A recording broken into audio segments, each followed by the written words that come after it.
Studios. This is WOCA, Ocala, Gainesville, The Villages, 1370 AM, 96.3 FM, The Source.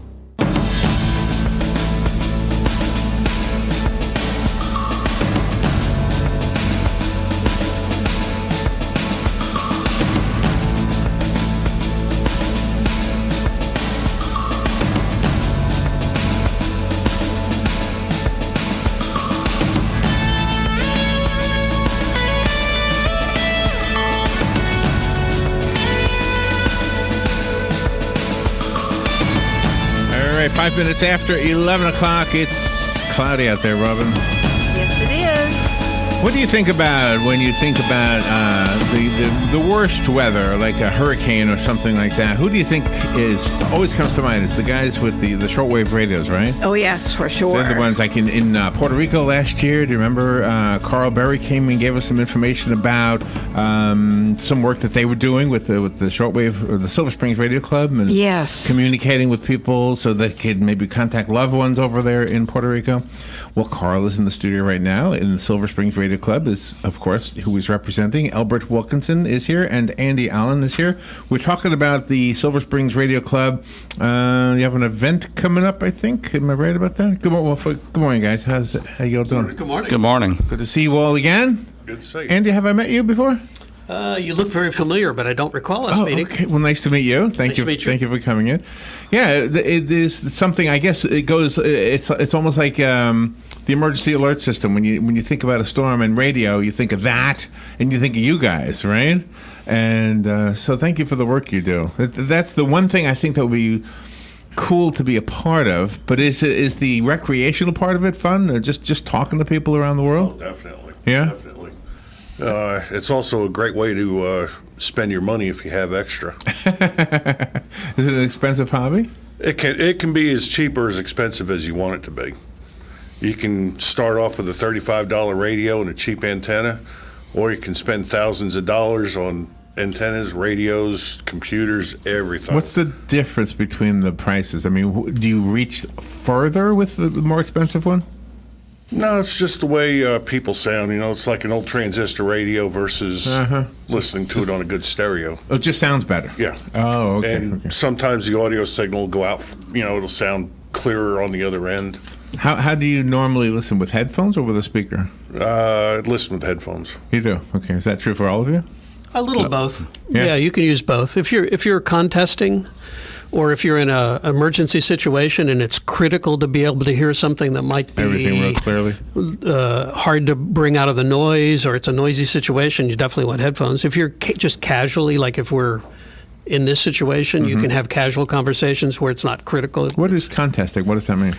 Contesting is really an exercise that we use to keep our skills sharp. So typically, like this event that's coming up this weekend, not technically a contest, but it's really kind of a drill in which we take the equipment that we would normally have in our installation at home and take it out into the field, typically with not any kind of power source that is, the assumption is you have no power source and you have to come up with your own. So it's battery or generator or sun. Oh, okay, but you can have a generator. Yeah. Okay. So, but not typically the regular line current that we would normally have, and see if you can replicate the conditions to be able to make contacts at least all over we try locally, regionally, and then across the country, and then very often, because of the things that we do and with the cooperation of the sun and the atmosphere, we can bounce signals off the atmosphere and go all the way around the world. That is cool. So do you synchronize it with other clubs around the world? There are many, many clubs that participate in this particular event that happens this weekend. The estimate is over 40,000 people will take their. Well, there's almost 750,000 amateur radio operators that are licensed in the United States now, which is more than has ever been the case. So what is the protocol to direct traffic so that you're not, all talking at once? How do you not talk all at once? Well, what happens is a station will issue what we call a CQ, which means they're calling for other stations to answer. And so as you're monitoring the frequencies, you'll hear a station called CQ, and you'll respond back to them. And then when you get through working that station, they'll move on to another station, and you'll be moving down the dial trying to find other stations to contact. Wow. And you do have what's called a pileup too, where you'll have one person call out CQ for another station, and they may have 15, 20 stations just pile on at one time, and usually it's the strongest signal that wins that whoever's calling will go back to. Does the shortwave? Do we have shortwave up in the what do you call this? The satellite. Well, the thing the guys are in the space station. Yeah, there's always a station in the space station, and typically at least one, if not all, of the astronauts are ham radio operators. Really? Many. It's very interesting. I was looking at some stats about the professions that generally breed amateur radio operators, and you would expect at the very top is broadcasting. Yeah, right. And technology people, Sure, because of makes their sense, yeah. inclination towards that kind of stuff. But doctors, missionaries, pilots, mariners, entertainers, truck drivers, and if you think about it, what do they all have in common? Well, kind of they're always dealing with people or the need to deal with people. I lived on a boat for many years, and we used the radio constantly because you're obviously not connected to anything. You lived on a boat? Point. Wait, don't go past that too quick. Where'd you live on a boat? When I finished working, I always had this dream that I would, go sail away. A houseboat or a sailboat? And so we built a 40-foot trawler, and we cruised up and down the East Coast for about 10 years. 10,000 miles we put on it from Maine to Bahamas. What was for dinner? Often we would catch stuff in the daytime and eat it at night. It was literally cool. It was a wonderful experience. But we relied on the radio. Who's we? You and your wife? Yeah. Okay. Yeah. Well, friends. We had lots of people that would like to spend a day or a week. Did they take a dinghy out to you and say, "Hey, can I join you?" How did they get on the boat? It's funny. Just like air traffic, there are lanes that you stay in even when you have a boat, and really? if you're doing long range cruising. So, and of course, we have the amazing benefit of being on the East Coast of the United States, is that back in World War, I don't remember if it was 1 or 2, they built this wonderful thing called the Intercoastal Waterway, which was a interior waterway that went all the way up and down the East Coast, primarily so that the military could move ships without exposing them. I had no idea that's why that was well, and of course now it's become more recreational because the ships are so big they couldn't do that anymore. But we use that waterway now to go up and down the East Coast and not have to be out in the open ocean. And Carl, when the field day is happening this weekend, and when people go there, can they also apply for a license right away? Well, let me go over my whole spiel with it, okay? Field day is going to be running this weekend from 2 o'clock on Saturday to 2 o'clock Sunday. It's going to be at St. George Anglican Cathedral, 5646 Southeast 28th Street. And we're not having any test sessions during the event. However, they can go to k4gso.us, and there are links on there to sign up for either classes or testing. If they want to get their license. The next license exam, I believe, is July 9th at 7 p.m. at Green Clover Hall. And they need 2 forms of ID, one of which must be a picture ID, and a $15 testing fee.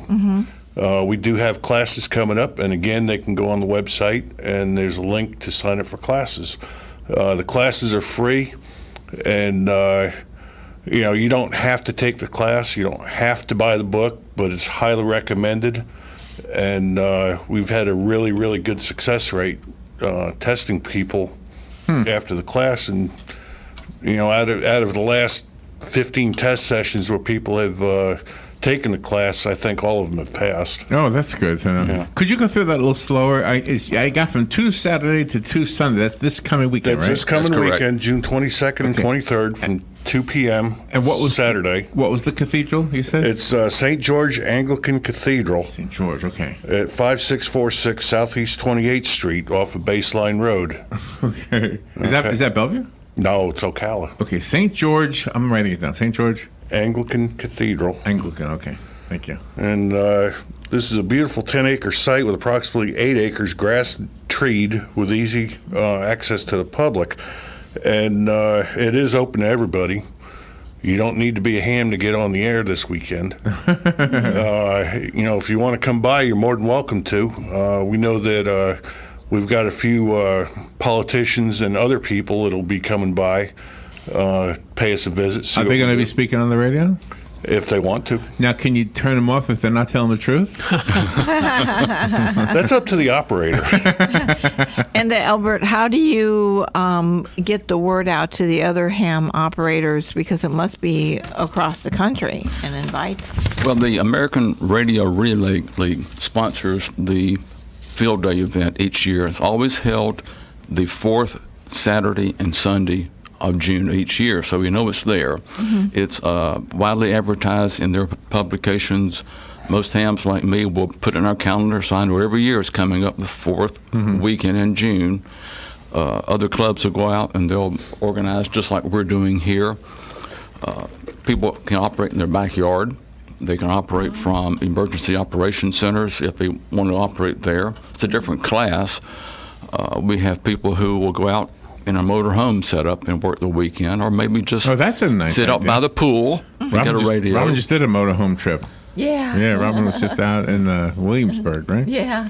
And do we have, within our Marion County Sheriff's Department, do we have a ham radio operator at their emergency operations center? There's actually a group called MERT, Marion Emergency Radio Team, and they man the shelters whenever the hurricanes come in and they have to open the shelters. That team is focused on manning the shelters and also manning the radios at the Emergency Operations Center. And they're all trained to operate there. They're all fully vetted with the authorities.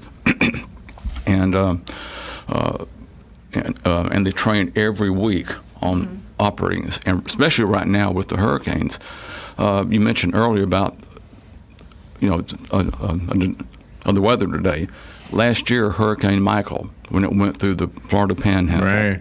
it wiped out all of the cell phone towers, the communications, and a number of hams were organized to go up there and establish emergency communications until they could bring in regular communications and reestablish the cell links and the cell towers. Really? And they would go up there with their trucks or their motor homes, generators, solar, whatever it took, and coordinate with the local officials where they were needed and go set up and operate, similar to what we do at Field Day.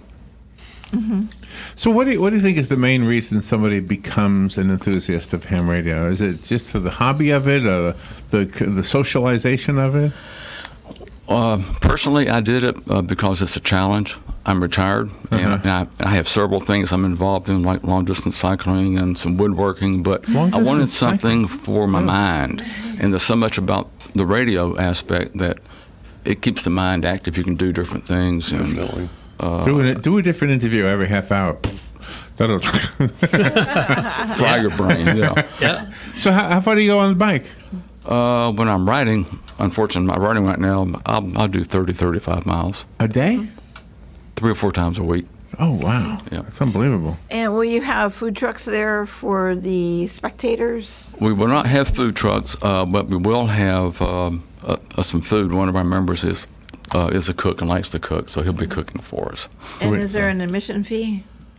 No, it's open to the spectators? public. So just come by and see us during the event. I'm not sure we'll work all night. Sometimes we do. With enough people that are working, we'll pull all-nighters. But with the weather in Florida and the heat, usually 10 o'clock, 11 o'clock, we're pretty much ragged out. I bet. Andy, how do the authorities get a hold of you guys when they need a little bit of help getting the word out about something, communicating? Well, as Elbert said, there's a number of well-established groups here locally and in every location in the United States that have an existing relationship with local law enforcement and or the community there. And so whether it's a kind of a fun event like Field Day or whether it's an actual drill, there wasn't, I think it was just a couple of weeks ago that there was a nationwide hurricane preparedness drill where it was a little less of fun, and it was really a serious here's the event, here's what's happened. Yeah. Let's get out and deploy our people, and let's see what we're doing right and what we're doing wrong. And we're using typically you think of radio as being voice, but we're using digital modes, we're using text, we're bouncing things off of satellites, we're doing all kinds of stuff. So, to stay sharp on that, to make sure it works, to know that it's going to work reliably when you need it, you have to work at it. And so those relationships exist all year long, and you hope you never use it. It's like insurance. You hope you never use it. But while we're testing things, we want to try to have some fun. So what might they ask you? Like, what would law enforcement say? Hey, can you help me? We need to get a hold of. Okay, I can probably field these questions pretty easy. I'm also the assistant emergency coordinator for Marion County. I work with Ron Viola. He was here with us a couple of years ago, and we can handle formal messages, health and welfare messages. Message traffic, say between the hospital and the EOC, or if it has to go up to Tallahassee, they can send messages through. Is it spoken or is it text or? A little bit of both. It can be. It normally is written messages. We can also send emails via amateur radio. Really? Yeah, without the use of the infrastructure, without getting on Gmail or something like that. We have the ability to send an email from here, any place in the world. Wow. Yeah. I had no idea you could do that. Via amateur radio, yes. Do you need a tower? Like, if I was on Mount Everest, could you talk to me on a shortwave? Yeah? Yeah, probably. Huh. I don't know if the equipment didn't freeze up. Or propagation. So the interesting thing about amateur radio and what Elbert says is you can do a little or a lot with it. So the way that it works in the United States and is pretty much coordinated throughout the world is they give us little segments of frequencies that start very low, below the AM broadcast band, meaning that you need gigantic antennas to make it work, but it can work very reliably, to up above the frequencies that cell phone use, which means the antennas are very, very, very, very small. Most people don't even think of their telephone as being a radio, but typically in a telephone there's 2 or 3 radios, and the antennas are very, very small. So the frequencies work in different ways. So, if you look at lower frequencies, typically they're going long distances at night and they curve around the Earth. And the middle frequencies actually bounce off the atmosphere and then come down again, where you never really know, and it's not particularly reliable, but it's very exciting because you just don't know who you're going to hear. That's what happens to AM radio at night, right? And then you use these little tiny radios that are very high in frequency, and they're typically line of sight. So, for example, if there's somebody on Mount Everest with a very small radio and very little power, you might be able to talk to somebody 100 miles away. As a matter of fact, there are many aviators that'll take their ham radios up and they'll use a tiny little radio like this handheld one that I have in my hand here now, and very low power, and they'll talk 70, 80, 90, 100 miles very reliably because they're 3,000 or 4,000 feet up. Okay. Now, I've known some people in years past that they've had the ham radio, and then they'll be just talking, carrying on conversations, and they'll send postcards to each other. Yeah. A verification of the transmission, around the world is pretty amazing. Yeah, it's fun, and some of them are very artistic, and some of them are colorful, and some of them come from exotic locations, and a lot of that's kind of cool. Yeah, so that's another part of the hobby is you collect that kind of stuff. Wallpaper, we call it, right? Do you have enough to have? I mean, do you have a lot of them? There are, I think, 300 and what's the total now? 390 countries that authorize amateur radio of some kind, and they call it the honor roll. If you can get, I think, within 5 or 10 of that total, you are on the honor roll, meaning that you have made a contact with almost all of the countries that allow ham radio. And of course, there are some that don't, North Korea being one, for example. I would imagine. There is no North Korea amateur radio operators. Yeah, that's a number one. There was one, but he killed him. Actually, I have some stats. Where do you think the most amateur radio operators are, country-wise? Oh, country-wise. I would think right here in America. So that would be my assumption, too. We just said that there were nearly 750,000 licensed amateurs in the United States. But Japan is by far number one. There's well over 1,200,000 ham radio operators in Japan. Wow. And, as a percentage of the population, that's significant. And Elbert, how many people are in your club, and do you recruit new members? We're always recruiting new members. We have, I think, our last club count 60 or 70, Carl? Somewhere around 60. And we have some who are life members who've been involved in the club for so long that we grant them a life membership. Oh, really? And then we have a number of new members who've joined, either as technicians. Most will upgrade their license class, which gives them more privileges on more bands and opens up more to them. As I think Carl mentioned, you can start out with a little $35 radio. This is not a $35 radio. But it's like anything else. Your equipment, you get what you pay for. And I would not want my life to rest on the $35 radio. I want something that's a bit more robust, maybe built to some mil spec that will be immersion approved for water. That way, it's going to function when you turn it on. Oh, yeah. And I've had those little $35 radios, and I only have one left. I had three. One still works. Will you be having items for sale there? No. From vendors? Not this time. Not this time. Okay. That's the Ham Fest in December. Oh, okay. But, you're talking earlier about our meetings. Next meeting is actually today. It's tonight at 7 p.m. at Green Clover Hall at 319 Southeast 26th Terrace in the Marion County Government Complex Okay. in Ocala. And the website you gave before, is it k4gso.us? Yeah. Did I say that right? And the O is the letter O, right? The letter O, Kilo 4 Golf Sierra Oscar, K4GSO. Are you guys, we have a phone call if somebody has something to ask you or tell you. Good morning, you're on the air. Yeah, good morning, everybody. This is Jim. I'm in the middle of feeding my kitty cats, Cats, plural. But I'm going to be at the meeting tonight, and I'll try to be at the field day. How you feeling? Yeah. Carl said you were not doing well. You're not feeling well. How you doing? I'm doing better. I'm feeling my age. There's a point during the day where I just have to sit down and take a nap. Me too. I get that too. Yeah. Nothing wrong in that. Is that age? Yeah. I didn't know what that was. Yeah. Yeah. All right. Well, But, good. I'm glad you're able to get out and do that. Yep. Take care of the cat. Okay, doke. Thank All you. right. Have a good day. All right, Jim, we'll see you tonight. So let's talk about the event this Saturday. If somebody whose interest we've piqued, they want to know more about becoming involved in this, maybe they want to get into it for the first time. Would the person who got out of it like 20 years ago and wants to get back into it, would it be easy? Is it like riding a bicycle, or have things changed so much there's a learning curve happening there?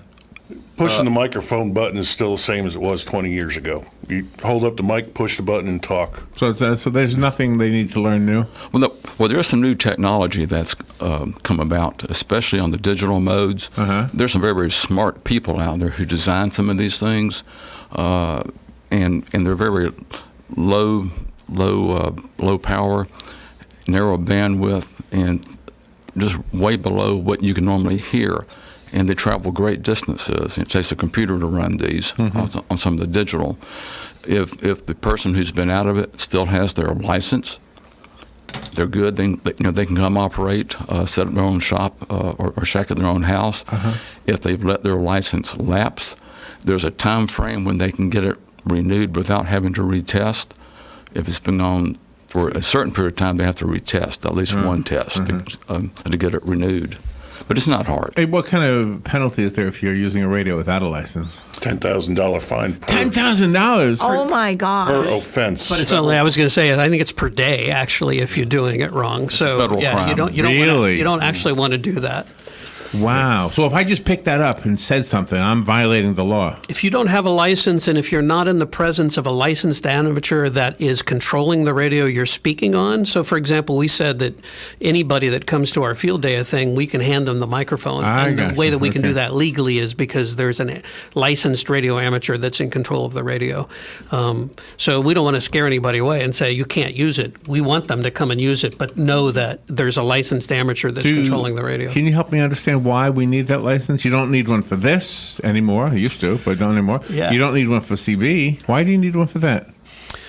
International agreement. Yeah. I don't know what the origin of it was. I remember when I was in broadcasting, you had to have a third-class radio telephone license to be on the radio. That's right. It was the Communications Act of 1934 established the FCC, and at that time, hams. But I wonder had to be why. licensed. Oh, I guess I'm wondering if it's protect. I guess to make sure idiots didn't get on the air. Make sure what? Make sure idiots didn't get on the air. Present company accepted, I hope. Exactly. There's one more thing I'd like to throw out there if I could. Sure. We have the ability, like we said before, to send out what are called radiograms. And if somebody's interested, they can go to the club website, k4gso.us. And up in the top there's a link for a radiogram. You can click on the antenna, and it'll take you to the radiogram form. Just fill it out, and we'll get the message out via ham radio, and the recipient will get a phone call whenever it gets passed through the system. That is cool. So it sounds like a cool hobby and a cool thing to be part of in the event that there's a need to actually do something serious with it, like helping communicate with people who've been in the storm. Okay, just real quickly, somebody mentioned, repeat all this information, the phone number, or the website, all that stuff. The date, it's this Saturday, right? And there's a meeting tonight at Green Clover Hall, right? Right. That's correct. Okay, one more time. Silver Springs Radio Club Annual Field Day will be 2 p.m.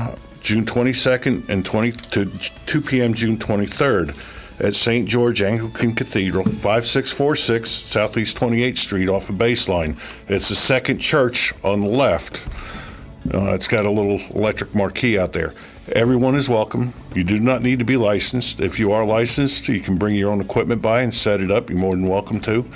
And again, it's a 24-hour event. It's used with people run it with emergency power. We also have the ability to link our computers together so we can see. Oh, really? Yeah, if Elbert and Andy are working something and I'm working another thing, if we make contact with the same station, we can all see on each other's screen. Well, that guy's already been worked. I don't need to work. Oh, wow. Wow. Yeah, it's a pretty fun event. It really is. It's challenging. It's taxing, but the main thing is it's a lot of fun. Well, thank you for what you do. You make this look fun. This is fun, but that seems funner. Elbert, good to see you again. Good to see you too. Andy, Thank you for having us. Andy, nice to meet you. Nice to meet you. Thanks for having us on. We appreciate it. Absolutely. And Carl, thank you for what you do and for coming in here. All right, we'll take a little break. We will be right back.